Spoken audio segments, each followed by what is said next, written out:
que conversar con todos ustedes la cuestión de los vínculos educativos en los tiempos por venir. Lo interesante es que tiene como planteado de alguna manera lo que viene, la pospandemia, una nueva normalidad o lo que sea, digamos, por eso le pusimos los tiempos por venir.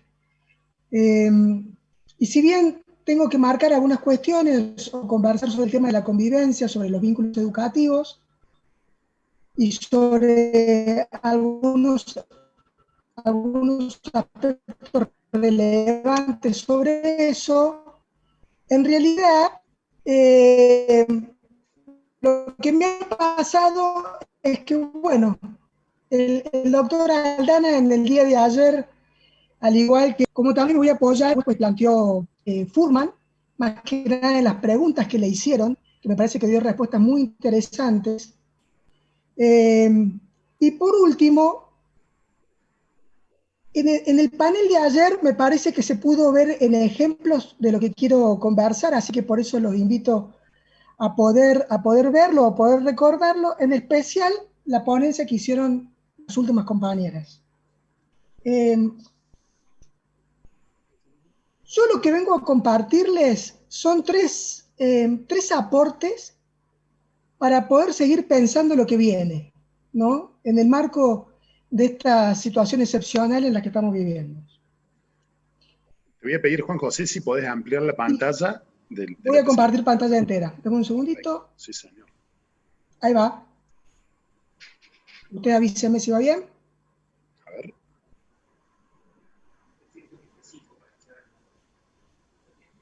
A ver, con F5 probá. Ahí está, perfecto. Ahí está, perfecto. Sí, señor.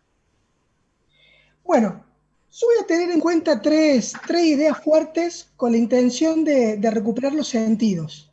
Me parecía que el aporte que yo podía intentar brindar es una reflexión sobre los sentidos. Y para eso, a lo largo de esta hora, un poquito comprimida, no respetando algunas cuestiones que se pidieron el día de ayer, que menos es más, pero lamentablemente, en el marco de la pandemia aprendí un poquitito esto del tema de los PowerPoint, así que bueno, esto es un poquitito más como sistemático. Tres detalles. Mirar el bosque, que tiene que ver con hacer un análisis y recuperar algunas cuestiones que han pasado a nivel internacional. Tener en cuenta los enfoques que nos hagan de lentes o de brújulas para poder recuperar algunas aristas del presente, para poder pensar algunas prácticas en el futuro inmediato. Y los modos. En realidad, en ese punto sobre los modos, es lo que se tiene que concentrar una parte, o todo lo que voy a hablar va a intentar resignificar sobre este punto que también el doctor Aldana ayer lo dijo claro. A veces los modos, en este momento, es más importante que los contenidos.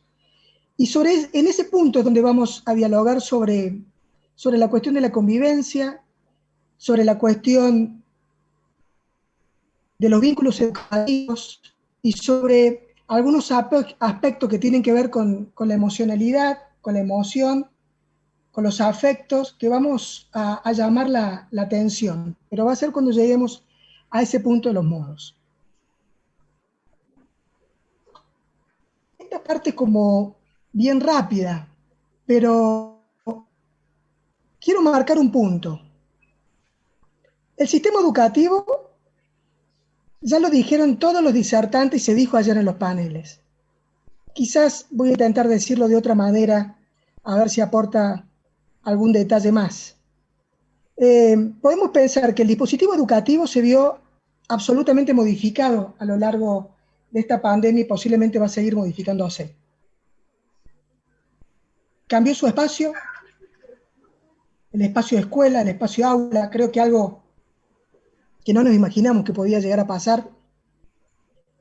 Cambió el lugar, se abrieron los hogares de las niñas, de los niños, de los jóvenes, de los adolescentes, de los docentes, de los directivos, de los auxiliares, de los maestros de música, de arte, de inglés, la psicopedagoga. Se abrieron los hogares de todas las personas, pero también se abrieron los hogares de las familias, y evidentemente esto modificó el rol de cada uno y un rol que se fue modificando y se fue cambiando, se le fue encontrando la vuelta a lo largo que esto iba pasando.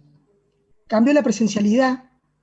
Creo que la pandemia nos mostró la importancia de la presencialidad, de las prácticas cara a cara, del valor que tiene esto en las prácticas educativas, que en una de esas, como está tan enquistada en nuestras prácticas, uno ya lo da por descartado, pero evidentemente ha sido un punto absolutamente esencial.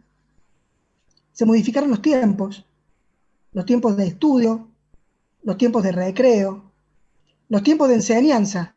Creo que todos los que hemos tenido o hemos acompañado o tenemos algún alumno en nuestro hogar o somos docentes universitarios, en el caso de nuestra casa, tenemos una directora de escuela, un profesor en este momento del campo universitario y 3 alumnos en escuelas de gestión pública y de gestión privada, y la verdad que ha sido todo una experiencia vivencial muy significativa. Entonces, en este marco de la presencialidad de los tiempos, la mayoría de los docentes y de los directivos han trabajado de 8 a 22, como para ponerle un tope de horario, pero han trabajado casi full time. Los vínculos educativos familia-escuela también se modificaron, los vínculos entre pares se vieron profundamente modificados. Y la modalidad de transmitir el conocimiento también en el marco de esta virtualidad, que de alguna manera entonces, todos estos elementos de un dispositivo muy enquistado, que tiene más de 200 años, que la verdad que nunca lo hemos podido ver, que siempre hemos trabajado para ir modificando algunos de ellos. En el caso mío, he trabajado en un programa llamado Escuela Familia Comunidad por más de 15 años, y sin embargo, de repente y de golpe, ahora nos topamos que en menos de 10 meses tuvimos que hacer cambios revolucionarios, o el cambio sobre la virtualidad. De acá lo veo a Pablo Cabral, y todos sabemos lo que ha significado, de alguna manera, intentar avanzar sobre el mundo de lo virtual, sobre el mundo del teletrabajo, y de repente en 10 meses lo hemos vivenciado, lo hemos experimentado, y hoy estamos como ducho de algo que se estaba calculando en investigaciones ahora 5 años atrás, que iba a llevar más de nada. Ahora, además de estas cuestiones que están muy palpables, que son muy inmediatas, que son cuestiones que vemos todos los días, que nosotros lo hemos vivenciado, también hay otras cosas que quedaron evidenciadas fuertemente y se han visibilizado. Cuestiones que yo creo que hoy, cuando escuchaba a la licenciada Toranzo, cuando ella iba hablando, ¿no? Y marcaba y decía, esto hoy es una oportunidad, pero esto ya lo hemos visto, esto ya viene de antes. Bueno, todas estas cuestiones que voy a decir ahora ya las sabemos, vienen de antes. Sin embargo, creo que ahora quedaron más visibilizadas. Y creo que ese es el punto que hay que intentar recuperar y enmarcar. Estas cuestiones son que la institución educativa es el agente de promoción primordial de las políticas públicas, de todas las políticas públicas, de cualquiera sea el campo. Pensemos discapacidad, pensemos el tema del respeto a los adultos, pensemos el respeto a los derechos humanos, pensemos salud, bienestar, alimentación. Todos los campos de políticas públicas aterrizan siempre y de alguna manera en la institución educativa y en el sistema educativo. La escuela es fundamental en la promoción, prevención y principalmente en la protección de derechos.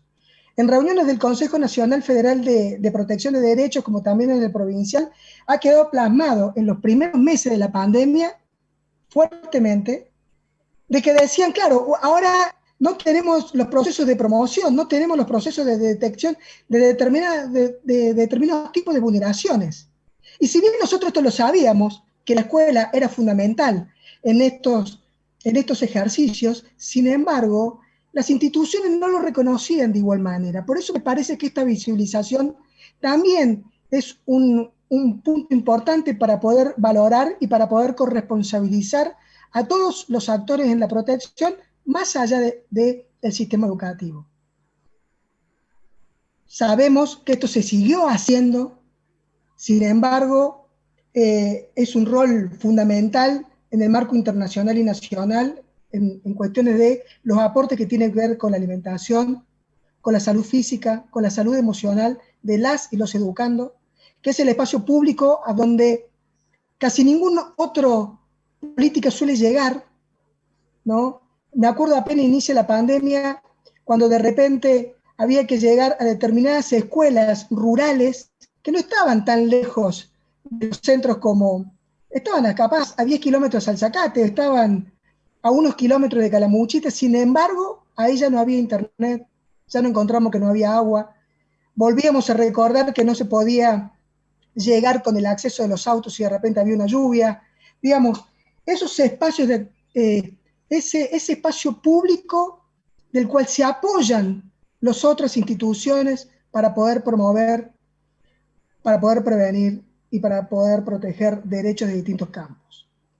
Es un espacio por excelencia del acompañamiento y la promoción y tiene intacta, sobre eso vamos a charlar al último, tiene intacta la capacidad democratizante y emancipadora. Estas cuestiones que el sistema educativo tiene claro, lo tiene intacto en su capacidad y en su potencia. El tema es cómo podemos pararnos en esta arista para poder ver. Cada día que iba pasando esto y a lo largo de la pandemia uno fue hablando sobre estas cuestiones en distintos espacios. Si le tengo que ser sincero, cuando estábamos allá por el mes de abril y mayo, era una etapa mucho más romántica, era una etapa donde el optimismo estaba mucho más fuerte sobre la posibilidad de grandes cambios que podía haber a niveles ambientales, a niveles ecológicos, a niveles de derechos humanos, a niveles educativos.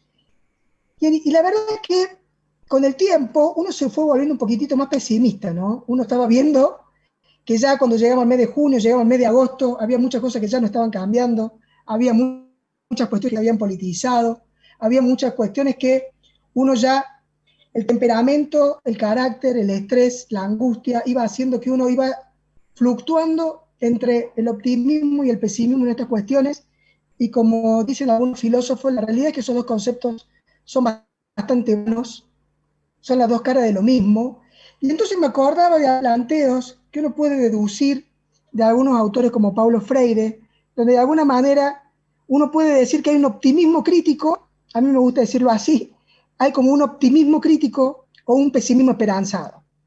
La realidad es que hoy me agarraron con un pesimismo esperanzado, no tanto con un optimismo crítico, pero vamos a ver cómo termina esta hora. En este punto, me parecen tres aportes que yo quería traerles. En el primer lugar, poder mirar el bosque, poder mirar qué ha pasado a nivel internacional en el campo educativo y en el marco de los derechos de niñas, niños y adolescentes, porque nos va a dar la perspectiva, nos está dando la perspectiva de qué situación estamos en la actualidad para poder pensar qué pasos podemos dar en lo porvenir. Nos da un criterio de realidad, nos va a dar un criterio de realidad.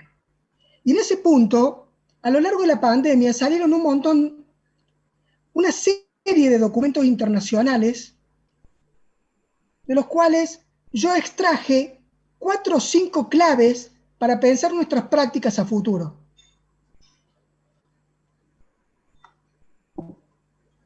Esta es una de las grandes cosas de la pandemia, que uno puede estar charlando y tomando mate. Exactamente. Estos documentos internacionales, de los cuales muchos de ellos son regionales, y yo voy a hacer hincapié en algunos de ellos, pensando en Latinoamérica en particular, algunos tienen que ver con la UNESCO y con la CEPAL, que es el documento de agosto del 2020, un documento que la verdad que no tiene desperdicio, sobre la educación en tiempos de pandemia.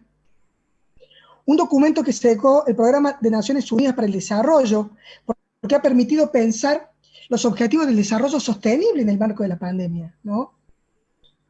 Un documento de la Comisión Interamericana de los Derechos Humanos, un documento del Comité de Derechos del Niño, ambos dos salieron en el mes de abril, y que iban marcando muchos detalles que ya tenían que ver ya en abril, donde estos organismos planteaban, todo muy bien con todo este sistema que estamos planteando, sin embargo, los niñas y adolescentes se están viendo muy afectados y muy afectadas en el marco de la pandemia. Y otros documentos que se lo enumero, fíjese que es de abril del 2020, marco para una reapertura de las escuelas, en el tanto de UNICEF y de la UNESCO, pensando a partir de la experiencia que en aquel momento ya se estaba discutiendo en Europa. Yo de eso extraigo 5 elementos que nos permiten tener en cuenta lo que viene. El primero de ellos es lo que estoy planteando de la contextualización. Si no tenemos una contextualización, si no partimos del presente y de ciertas situaciones que están aconteciendo a nivel mundial y que sabemos que también están aconteciendo a nivel local, pero a veces mirar el bosque nos permite salir de algunas discusiones y de algunas disputas locales que a veces nos hacen perder el horizonte de ciertas circunstancias que son lo suficientemente graves como para poder no tenerlas en cuenta. El tema, la otra cosa que me pareció fantástica, y siempre el sistema educativo, los docentes, los directivos, siempre están parados en ese mismo lugar, y es que estos documentos, sea del Comité de Derechos del Niño, de PNUD, de la UNESCO, principalmente siempre de la UNESCO, siempre son proyectivos, son todos documentos que arrancan, fíjense cómo sus títulos siempre arrancan de un proyecto, de proyectar hacia adelante.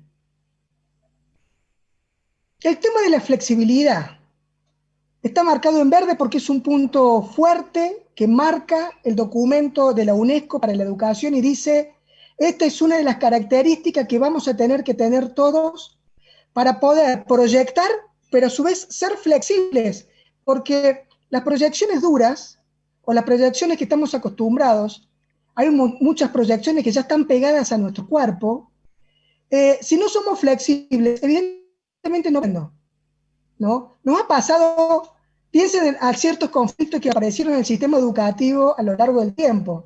La evaluación, las vacaciones, las clases, sus inicios, sus conclusiones, la matrícula, la cuota, los materiales, digamos, un montón de temas que se fueron suscitando y que evidentemente han puesto en tensión porque hay mecanismos que son prácticos, que lo venimos instrumentando desde hace un montón de tiempo.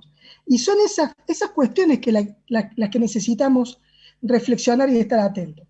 Y estos son los otros 2 puntos que queríamos charlar, que son como modos particulares.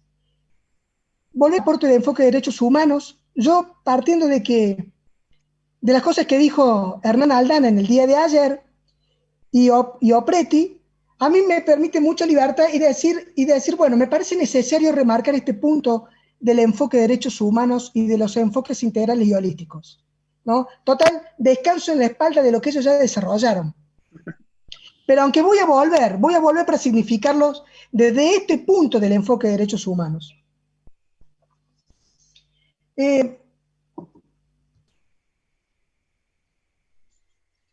Voy a enumerar 6 marcas de contexto que son fundamentales, que están en los documentos y principalmente en el documento de CEPAL y UNESCO, que están pensados mucho para nuestra región. En el mundo entero aumentaron los índices de pobreza y de pobreza extrema, en su totalidad. Y la desigualdad se ha visto absolutamente acelerada, persistente y agravada. Recuerden bien este punto 1. 2. La pandemia ha provocado una crisis sin precedente en todos los ámbitos, no solamente el educativo. Pero para solamente hablar del educativo, un dato. 1.200 millones de estudiantes sin clases presenciales en 190 países, de los cuales 160 millones son de América Latina y el Caribe. Ahora miren el tercer punto. La pandemia afecta en forma diferencial a los sectores más vulnerables. Ha quedado absolutamente demostrado. Se sabía, por eso la gran preocupación de que cuando la pandemia llegara a Latinoamérica o a los países asiáticos o a los países africanos. Pero la desigualdad fue una característica que marcó a la región latinoamericana y evidentemente ese dato diferencial ha sido fundamental. Ha marcado la vulneración por edad, sea niña, niño, adolescente o adultos mayores. Pero principalmente, y tiene un capítulo especial en el documento de CEPAL y UNESCO, el tema de que las mujeres, las niñas y las personas del LGBTIQ también se vieron absolutamente perjudicadas por 2 cuestiones que las sabemos. Salió en todos los medios, salió en todos los documentos, nacionales, locales, provinciales e internacionales.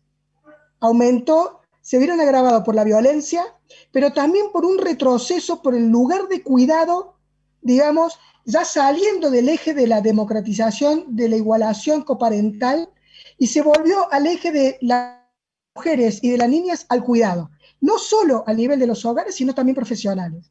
Esto tenía un impacto en el campo de la salud, pero también fuertemente en el campo educativo, donde su población, la población de mujeres, es muy alta.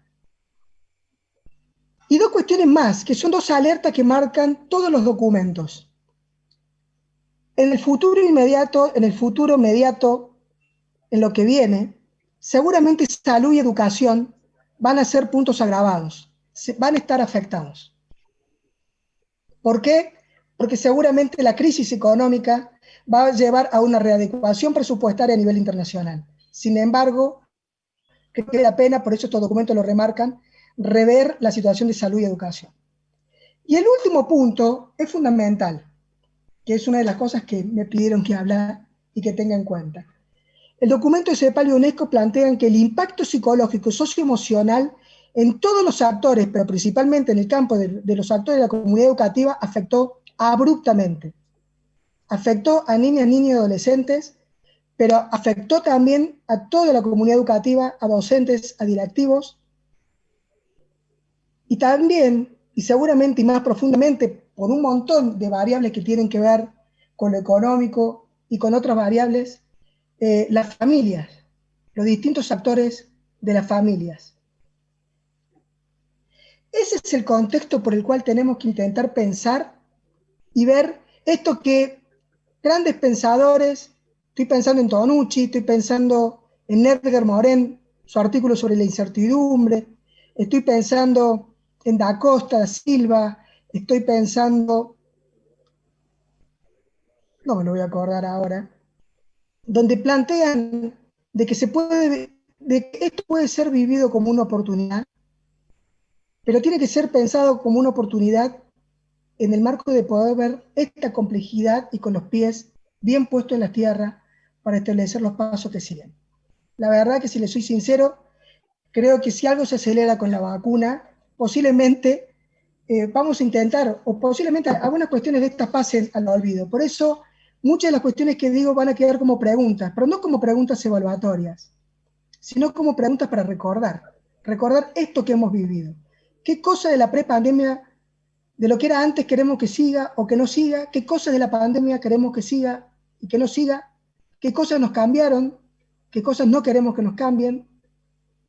¿Y qué cosas seguramente pueden ser que vengan a futuro? Yo creo que todavía estamos con los dientes apretados y que cuando algo de esto se modifique, evidentemente van a aparecer todos estos otros efectos colaterales que han sido muy graves y muy fuertes, van a impactar nuestro estado de ánimo. Por eso, rápidamente, para pasar al otro tema importante, quiero volver a recordar el tema de los enfoques. Yo creo que esta cuestión no puedo no traerla, porque me parece que es lo que resignifica.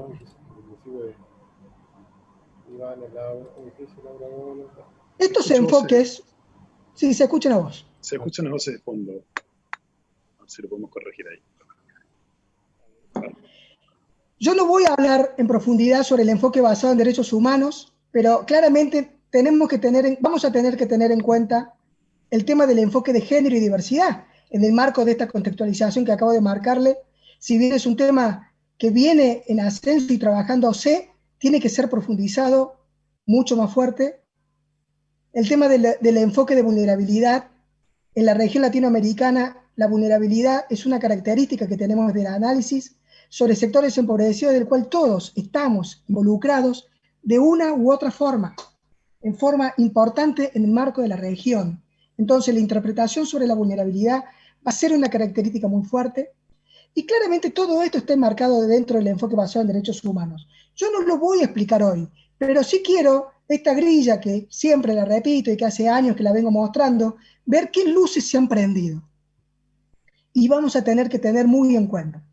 Esas partes rojas de todo eso que ustedes ven ahí, son todos los elementos que conforman un enfoque basado en derechos humanos.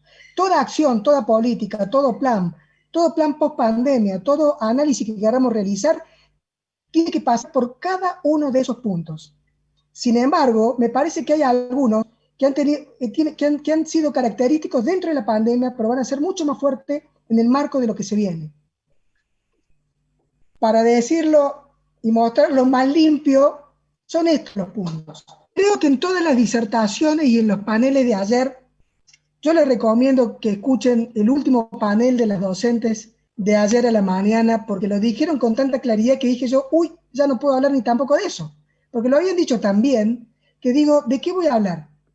Pero me parece que ayer se habló mucho de autodeterminación, se habló de la autonomía, y me parece que ese es uno de los puntos que tiene que ser absolutamente profundizados en lo que viene.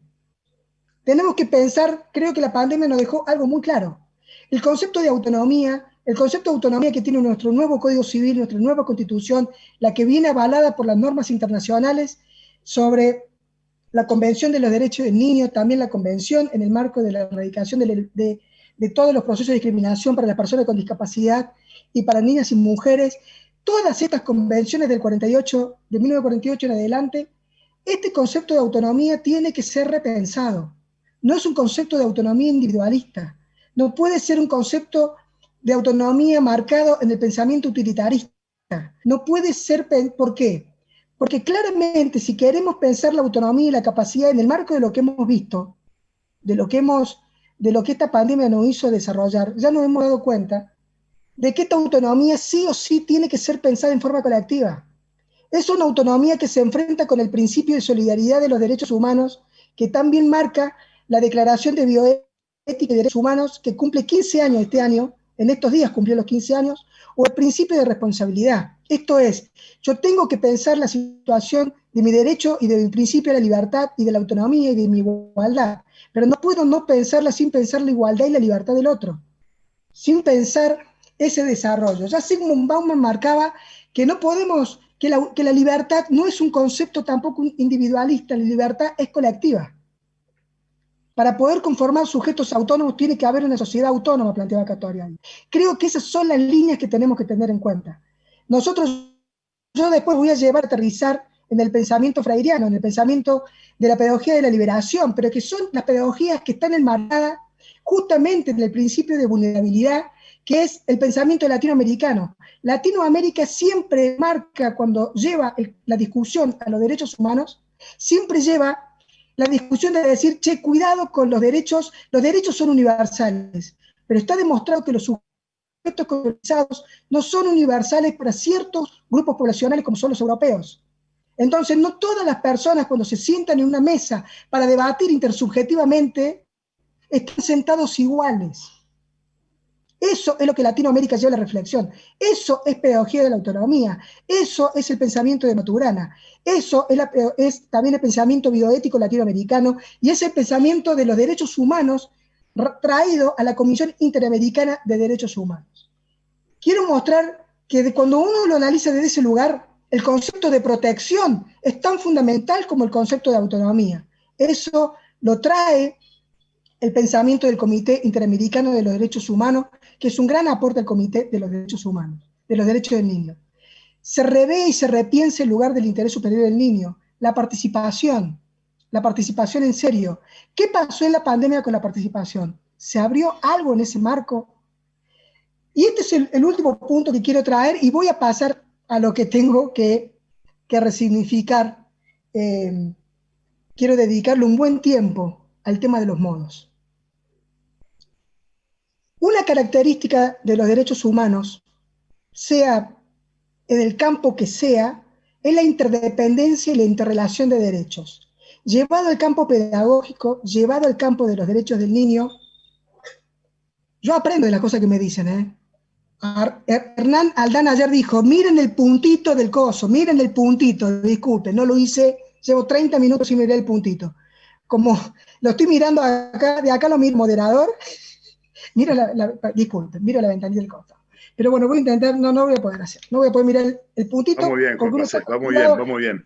Es que uno mira el ojo del otro, ¿viste? Uno se acostumbra a mirar los ojos de los otros, aunque sea solo. La interdependencia y la interrelación de derechos, esta cuestión del pensamiento integral y holístico, y es ahí a donde quiero traer el tema de la educación emocional, y es ahí a donde debemos parar lo socioafectivo y lo psicosocial, como una dimensión, como una más de la que enumera el artículo 27 de la Convención de los Derechos del Niño, o de la definición de desarrollo sostenible de tipo holístico, ¿no? Esto es, tenemos que pensar todas las dimensiones en un marco del enfoque de derechos humanos. Si no, una cosa aislada de la otra, podemos entrar en algunos debates o en algunos campos epistemológicos un poco débiles. Y eso tiene que ver con uno de los 4 principios de los derechos del niño, que hoy más que nunca es primordial, pero más lo va a ser en lo que viene, que es la cuestión de vida, supervivencia y desarrollo. Vida lo fue clave. Cuando me invitaban a charlar allá por el mes de abril, decía, durante 15 años siempre me dediqué a hablar de supervivencia y desarrollo. Pero claramente en el marco de la pandemia el concepto de vida y de dignidad, en el marco de la autonomía integral, tomó otro punto. Acá la interdependencia de derechos era entre libertad, igualdad, vida y seguridad, ¿no? El concepto de bien común tomó fuerza, que es la gran oportunidad que piensa la gente que se dedica a derechos humanos o al campo bioético. Dicen, la gran oportunidad es que la humanidad vio, ¿no? Algunas teorías más utilitaristas pudieron ver que estos conceptos son relacionales. Algo que nosotros en la educación lo sabemos desde siempre, porque desde siempre hemos leído, hemos pensado el pensamiento freiriano o hemos pensado autores como Tonuccio, Merier, porque los derechos del niño y la ley de educación está enmarcada ahí. Es un derecho que parte de un estado de bienestar y que parte de una mirada interrelacionada. Pero no nos vamos a tener que olvidar de esto, y el desarrollo holístico integral, haciendo hincapié en lo socioemocional, va a ser fundamental en lo que viene. Vamos a los modos. El tercer elemento que quería traerlo. Contextualizar, poder ver el bosque para poder aportar a las prácticas cotidianas. El enfoque de derecho, los lentes para ver, pero que también hacen de brújula, que nos van a tener que marcar, uno porque es una exigencia legal, ya lo sabíamos de antes, cualquiera que me haya escuchado antes sabe que siempre digo lo mismo, pero hoy también lo agrego como brújula. Me parece que esa noción está buena. Pero vamos a los modos, y ahí estoy entrando en lo que también espero que pudiera conversar, que es la base del título de esta charla, los vínculos educativos. Los vínculos educativos, lo socioemocional y la convivencia. Pero como les dije al comienzo, vamos a intentar buscar los sentidos. Porque para hablar de la convivencia en el marco escolar ya están los programas que tienen un desarrollo y una profundidad. En especial, yo sé que hay gente de otras provincias, pero en especial Córdoba ha tenido un desarrollo muy fuerte con los acuerdos escolares de convivencia que están en todas las instituciones de nivel inicial, primaria, secundaria y superior desde el año pasado. Pero también es cierto, y eso lo sabemos todos, que justamente dimos un paso nominal, que es generar los acuerdos. Ahora tenemos que hacer el paso profundo de ejecutar el sentido profundo que tienen esos acuerdos escolares, que es una revolución en sí misma. Y estamos enseñándoles dentro del campo educativo, desde un punto de vista democrático, pensando en las asimetrías y las simetrías, estamos generando la creación de tomar valores contextualizados para a partir de ahí generar normas que nos regulen a todos, a los adultos, a las niñas y jóvenes. Es increíble. Ese dispositivo es increíble si se instrumenta, pero fuertemente ya está nominal y normado a nivel nacional, provincial, de que se quiere avanzar, y ya se está avanzando en lo municipal, en los distintos municipios. Ahora, esos documentos, estoy pensando en los 4 documentos sobre mediación, ¿se acuerdan que salieron? ¿No? ¿Se acuerdan estos? Hace muchos años. Son 4 documentos, me alejo. Eso es un tips que aprendí también de Hernán Aldán ayer, que dijo, pongan cosas para que vean. Bueno, ahí tienen el documento. ese documento cuando habla de la convivencia desarrolla también otras dos cuestiones, que yo no me voy a meter porque quiero ir por otro lugar. Por un lado, el tema de la mediación. Por otro lado, la mediación escolar. Por otro lado, la mediación entre pares. Pero también, si ustedes lo leen bien las primeras páginas, que son las que uno nunca lee porque son las páginas que hablan de los fundamentos, de los sentidos, hay una variable fundamental que es la que yo quiero que tengan en cuenta porque va a ser clave en lo que viene. Siempre fue clave. Como hoy escuchaba a Toranzo cuando hablaba de la evaluación. Esto ya era clave, pero esta es la oportunidad para llamar la atención sobre esto y profundizarlo.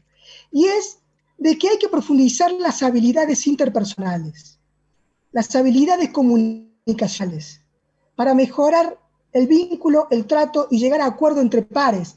Pero estamos hablando, cuando hablamos de entre pares, es entre docentes y no docentes, entre directivos y docentes, entre docentes y familias, a veces no han puesto, todo, en estos tiempos pasados, no han puesto como, sin querer, como mediadores entre progenitores que estaban separados, entre progenitores que están peleados con su hijo adolescente y su hija adolescente. Digamos, habilitar esta cuestión de los vínculos interpersonales. Creo que siempre fue así, pero se ha visto mucho y siempre estuve convencido de con lo que he vivenciado en este tiempo, además, uno podría atreverse a decir que los directivos y los supervisores pasan el 90% de su tiempo acordando o intentando facilitar o llegar a sistemas pacíficos para resolver relaciones, vínculos institucionales entre adultos. Y no sé si exagero, vamos a decir el 80%. Eso siempre ha estado fuerte ahí. Pero lo que quiero marcar sí son los sentidos. Creo que hay que volver a los sentidos para poder pensar estas cuestiones. Para eso, cuando uno piensa en la convivencia, en mi caso, por lo menos, siempre lo articulo con los buenos tratos. En ese punto hay un autor fundamental, que es Maturana, que para él define el amor, la educación y la convivencia casi de la misma manera. Tiene que ver con que implica la aceptación del otro y otra como un legítimo otro, ¿no? Del marco de un convivir. Eso es lo que plantea. El emocionar, el pensar y el actuar se modifica en una convivencia, en una conversación y en unos vínculos interrelacionales de ida y vuelta, donde el rubro prioritario es la legitimación del otro. Y eso es lo que quiero remarcar y por eso traje lo del enfoque basado en derechos humanos. Y ahora traigo el enfoque de convivencia y de buen trato. Ojo, porque las herramientas para favorecer la comunicación, que algunas cosas les voy a enunciar en un ratito, si esas pierden el sentido, se pueden convertir en herramientas manipulatorias y se van a alejar de realmente legitimar, llevar a la autonomía de otro y otra, llevar a la participación real del otro y otra y a la emancipación del otro y de uno, tanto como lo plantea Freire. No puede haber autonomía del otro si no está la autonomía de uno. Ahora, ese concepto también a mí me gusta articular con el concepto de buenos tratos, y más que nada con las investigaciones. Maturana es un chileno y Barudi es otro chileno. También plantean que el tema de los buenos tratos es una capacidad que es inherente a los seres humanos. Y este punto siempre me ha parecido fantástico, ¿no? Porque quiere decir que hay un montón de elementos, hay un montón de acciones, de prácticas que cuando uno la tiene en cuenta, y eso yo lo aprendí de mis compañeros de los EPAE o de Escuela, Familia, Comunidad, digamos, de estos programas de los profesores de música, de las cosas que se hacen de las actividades lúdicas, donde estas actividades bien tratantes que tienen que ver con el goce, con lo saludable, con el bienestar, con lo proactivo, con lo lúdico, genera mayor autonomía que otros procesos. Esa categoría de buen trato es lo que facilita el tema de la convivencia. Ahora, la contracara de estos dos, y ahí voy a entrar en un punto, porque quería marcar estos detalles. Hay elementos que ayer se han hablado en las distintas disertaciones y en los paneles. Estos elementos son propios, yo les llamo condimentos, son condimentos o elementos que se conjugan de una forma o de otra a lo largo del tiempo. Estos condimentos, estos elementos, algunos se dijeron ayer, por ejemplo, empatía. Empatía estuvo presente de una u otra forma en distintas conferencias. El tema de la resiliencia. Yo creo que toda la región nuestra está en resiliencia. El sistema educativo, todo lo que le mostré de que siguió educando a partir de positivo, se vio absolutamente modificado, soportado en la espalda de familias y de docentes directivos y no docentes, principalmente y profundamente en ellos. Uno puede decir que se hizo en un marco de construcción de resiliencia constante. Se iba transformando a medida que nos íbamos transformando sin bases temporales en el marco de la pandemia. Pero lo que yo quiero traer es el concepto de reconocimiento, porque nos permite entender lo que Maturana entiende por convivencia o por lo que entiende Paulo Freire por pedagogía crítica o por autonomía, que tiene que ver que la convivencia implica reconocer al otro, aceptar al otro y tener un respeto mutuo, digamos, implicar procesos de mutua legitimación, de mutuo respeto, de reconocimiento y de aceptación del otro, pero profundamente. Eso es la única forma que va a permitir que exista participación real y que exista autonomía real y que se potencie la capacidad. Esto, Tonucci se hartó de decirlo en distintas conferencias a lo largo de toda esta pandemia. En ese marco del reconocimiento hay un juego que se da ficticio. Yo sé que Aldana planteó el tema también de los libros, pero son amigos que nos han ido acompañando y para mí Paulo Freire fue una gran compañía como siempre en estos temas, y Paulo Freire cuando habla de este tema de la autonomía, de la posibilidad implica, o de esta pedagogía crítica, implica el reconocimiento del otro, pero para eso dice hay que entrar al mundo del otro. Eso lo hace en su último libro que es Pedagogía de la Autonomía. Hay que ingresar al mundo del otro. Quiero ser bien clarito. Dice, es respetar el mundo del otro. Y él dice, y eso se logra hablando con él y no sobre él. Dice, la idea del sobre él implica una simetría donde yo me creo con el saber, pedagogía bancaria, lo cual nunca va a permitir realmente una escucha activa sobre el otro. Maturana piensa lo mismo. El problema de esto es que esto lleva a la negación del otro, lleva a la discriminación implícita de esta situación, lleva al estigma, lleva a esa cuestión de negación que para Maturana implica que en ese marco no hay convivencia y para Paulo Freire hay pedagogía bancaria.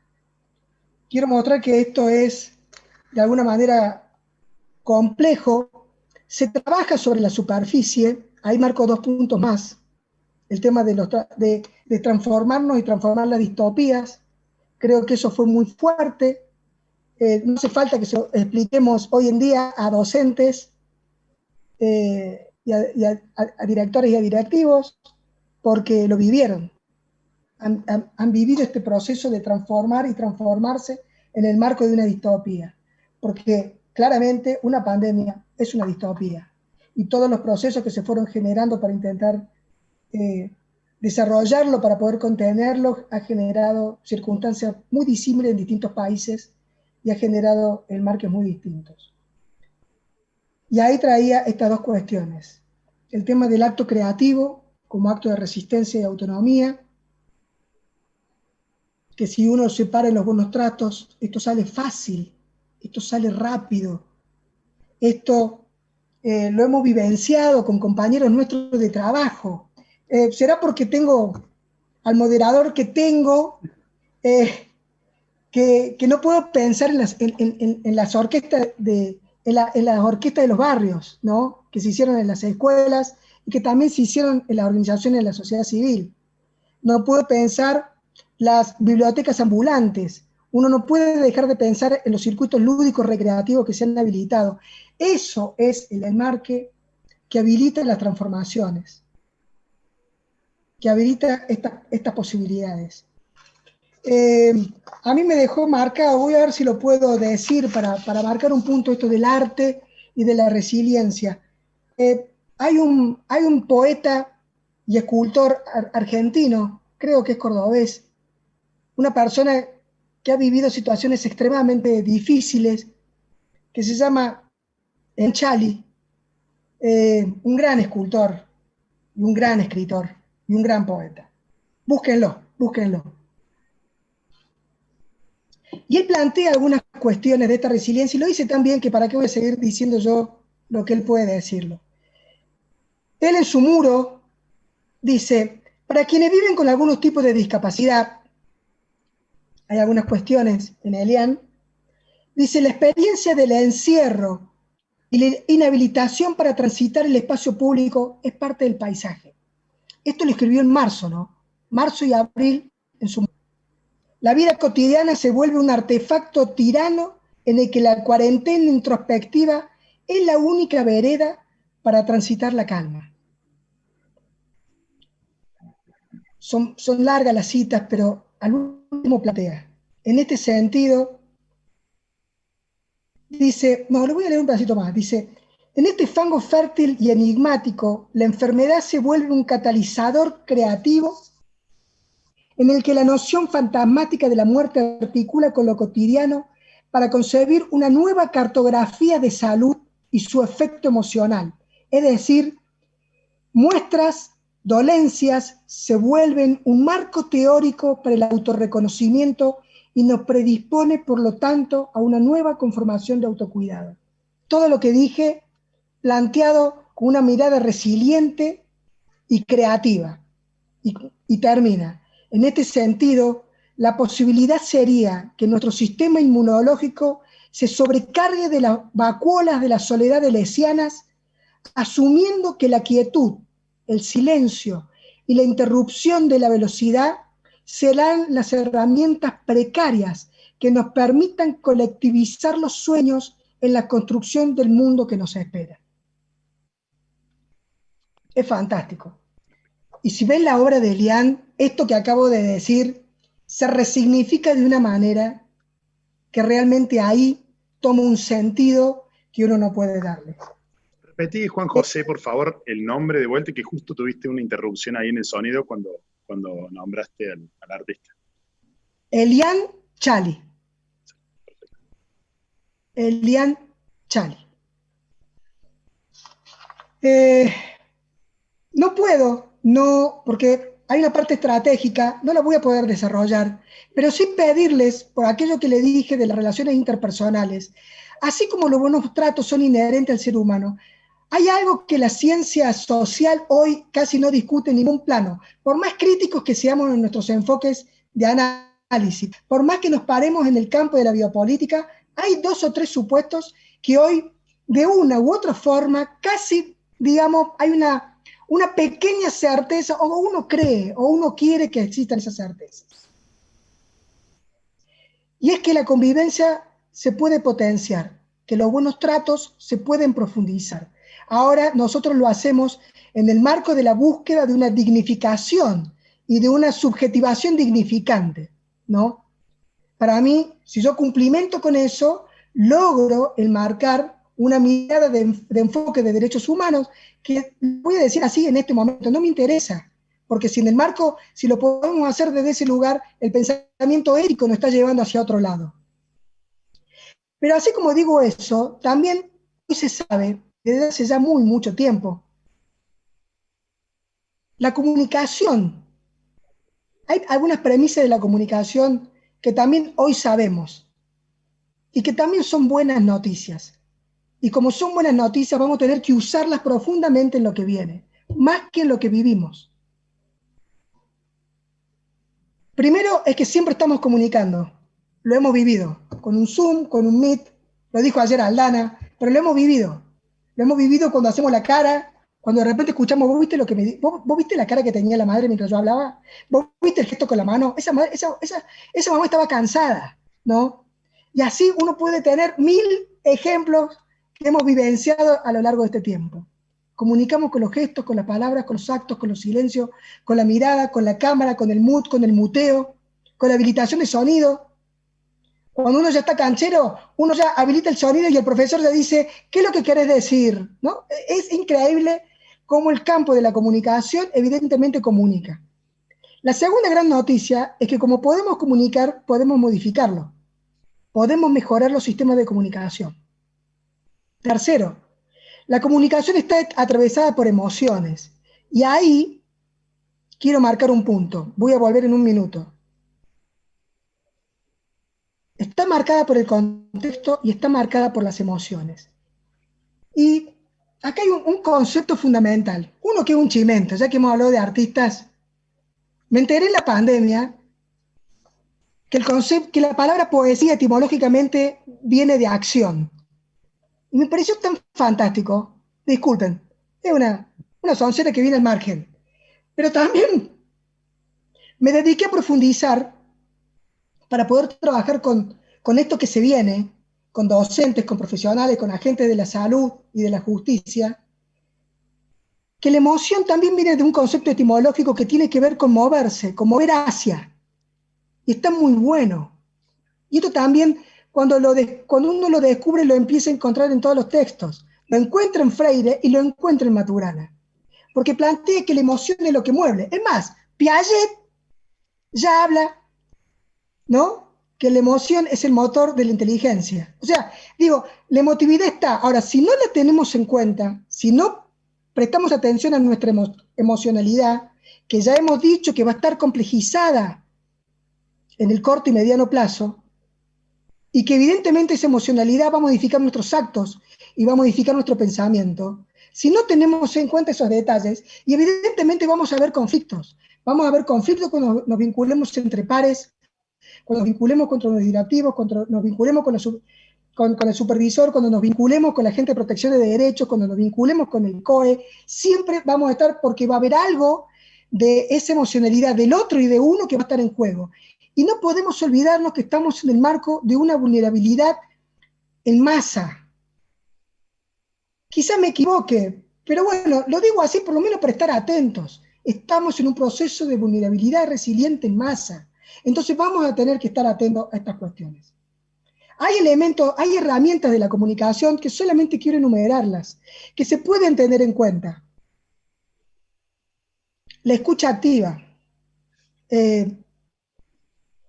Las emociones, como le dije, ¿no?, esto que viene del verbo emocionarse, pero la escucha activa. Si no hay escucha activa en serio, no hay participación, no se potencia capacidad, no se promueve capacidad, no se genera autonomía progresiva. Lo digo así de contundente. En otro momento lo dialogaremos. La comunicación asertiva, decir lo mismo, pero sin la carga emocional negativa. Es una estrategia fundamental que cuando ustedes dialoguen con toda la gente que se dedica a la mediación, a la resolución de conflictos, a los sistemas pacíficos de comunicación, estos elementos están. O la gente que hace algunos otros tipos de sistemas de conocimiento que trabajan sobre estas cuestiones. La pregunta como habilitadora, que nos mueve y que mueve al otro, pero que tiene que haber una escucha activa para escuchar la respuesta, porque si no, eso no se desarrolla.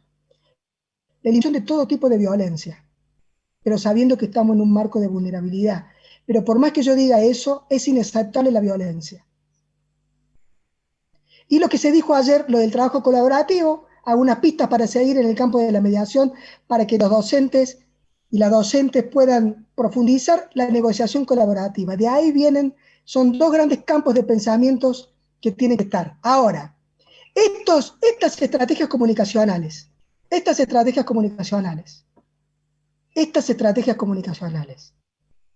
si no tienen en cuenta que buscamos promover la emancipación, como lo plantea la pedagogía de la liberación, la bioética latinoamericana o el pensamiento freiriano, o como lo piensan las políticas educativas internacionales basadas en la Convención de los Derechos del Niño y que sabemos que está enquistada. Lo vi ayer en los paneles, lo vemos todos los días cuando vamos a una escuela.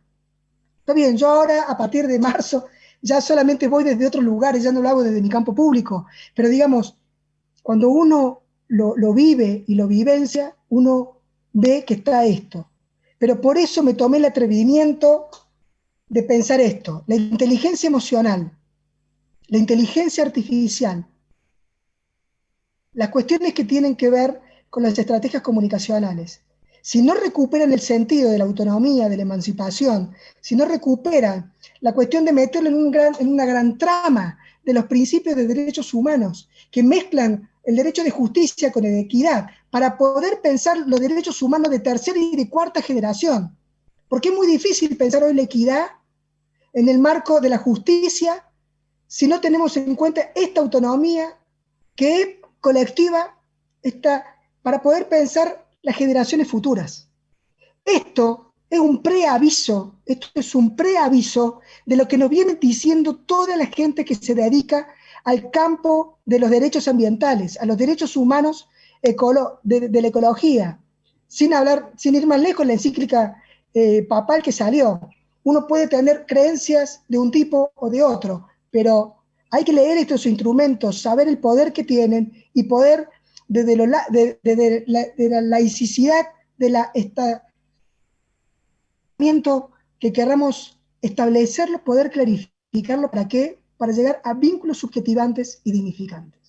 Yo con esto quiero cerrar con las palabras de dos personas que han estado muy presentes, pero muy presentes en este tiempo. Vamos a ver si me sale. Casi siempre para esto invito a personas que lo hacen por mí, pero vamos a ver cómo sale. Creo que lo dicen tan claramente y es la síntesis de esta transformación que ustedes ya vivieron, los docentes son la carne propia de esta transformación, pero que vamos a tener que estar atentos porque en el marco de esta vulnerabilidad implica principalmente por el interés superior a niñas, niños y adolescentes, claramente a su familia por el principio de corresponsabilidad y prioridad familiar, pero también va a implicar a todo el campo de la salud, al campo de educación. Ya sé que hay otros campos también, pero estos dos son prioritarios y ha quedado demostrado así en el marco de la humanidad.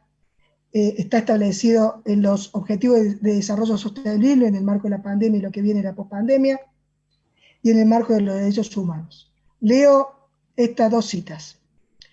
Paulo Freire establece, dice, la utopía posible no solamente en Latinoamérica, sino en el mundo, es la reinvención de las sociedades, en el sentido de hacerlas más humanas, menos feas, en el sentido de transformar la fealdad en belleza.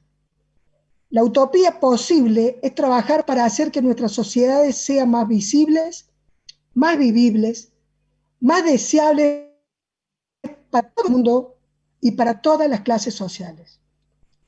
Eduardo Galeano, con la genialidad que tiene, dice lo mismo y dice, y al fin y al cabo, somos lo que hacemos para cambiar lo que somos.